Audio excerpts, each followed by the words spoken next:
Because, as I told you, you're dealing with a media that's the worst dictator since Adolf Hitler.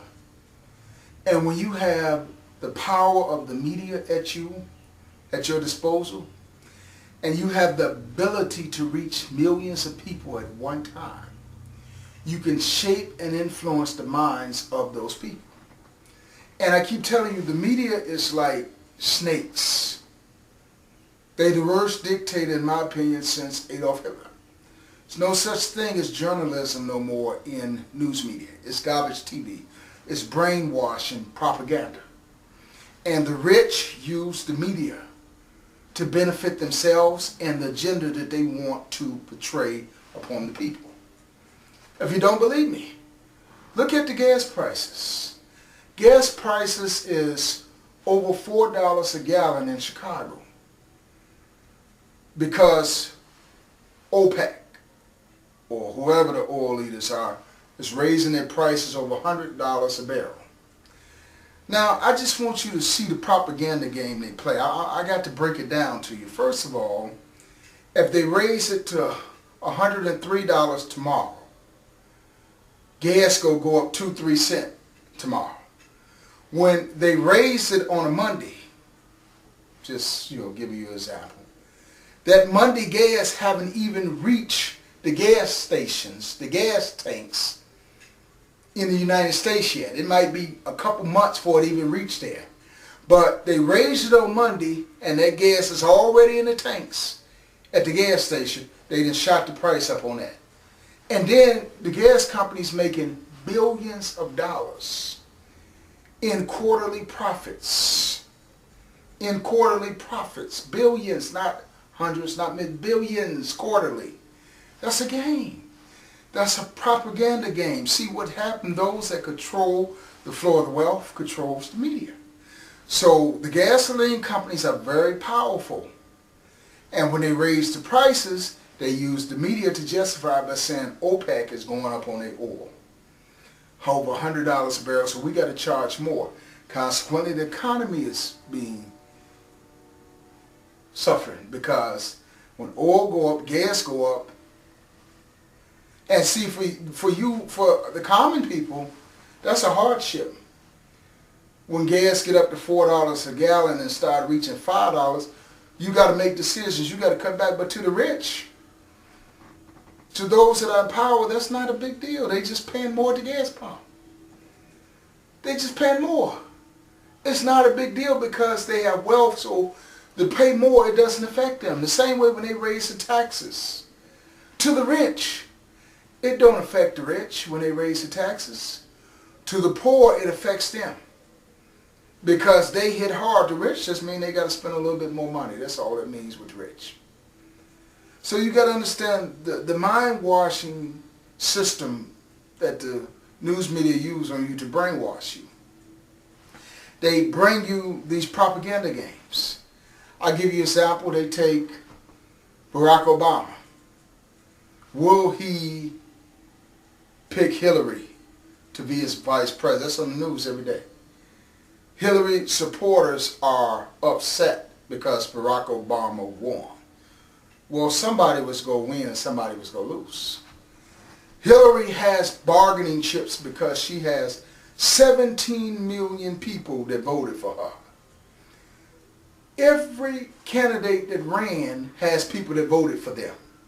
John McCain, all of the Republicans, all of the Democrats had people that voted for them, but Hillary got 17 million. And they're not going to vote for Barack Obama unless she becomes the vice president. The mind games they play with you. And see, it's so subtle. They come in your house so subtle like a little snake and ease up beside you and spit it out to you. And for you know it, they didn't choke the life out of you. The news media, with this propaganda. Hillary, will she be Barack Obama's vice president? You ain't hearing them who John McCain go have as his vice president. You ain't seeing everything Barack Obama does. The 24-hour news station covered. There's Channel 257 in Chicago, leading off the news with Barack Obama. You don't hear everything that John McCain do being scrutinized and followed like the news media do Barack Obama, you see what happens. There is a force that controls and dictates. And they want to control the minds of the people. And see, the news media will put you up to pull you down. They'll put you up to pull you down. All these people ready for change, they voting out Republicans in the Congress and in the Senate in these elections, but yet McCain is favored to beat Barack Obama. And you see what happens is they trying to play a propaganda game. And you have to understand this news media. You have to understand the divisiveness.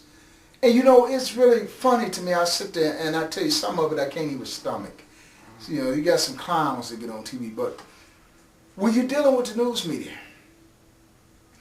you got ignorant folks. I'm just amazed that these are the people that influence and shape the minds of the people, and they're so ignorant.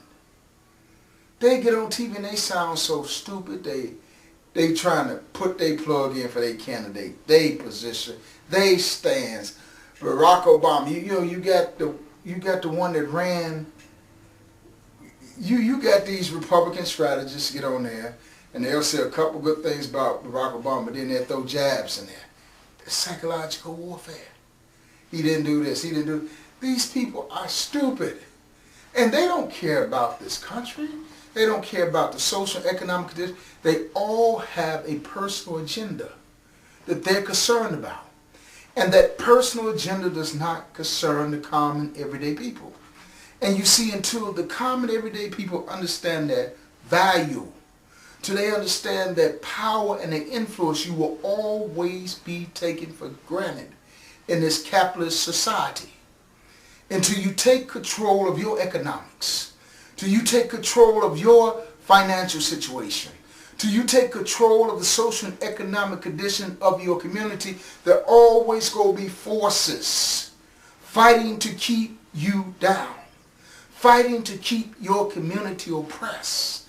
They're what you call hidden hands. Those hidden hands control the wealth. And whoever controls the wealth controls the economics and destiny of a people. Those hidden hands control your mayor.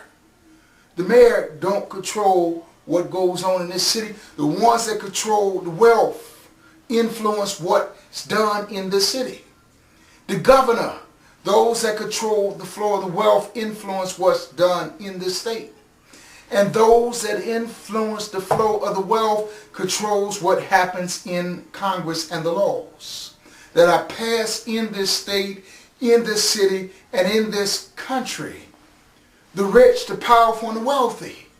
But how do they get rich? How do they get wealthy? They get wealthy off of you, the common everyday people. You can stop high gas prices, just stop buying the gas. In numbers. Or we go have a march, we have a one-day blackout. That ain't doing no good.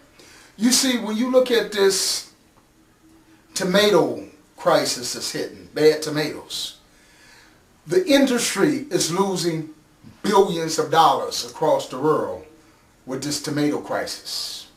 When you look at the spinach crisis that popped up, billions was lost. When you look at the mad cow disease that hit at one while, billions of dollars was lost. The way you get people to attend to your needs, your concerns, is you have to hit them in the pocketbook. You have to stifle the economics of this country.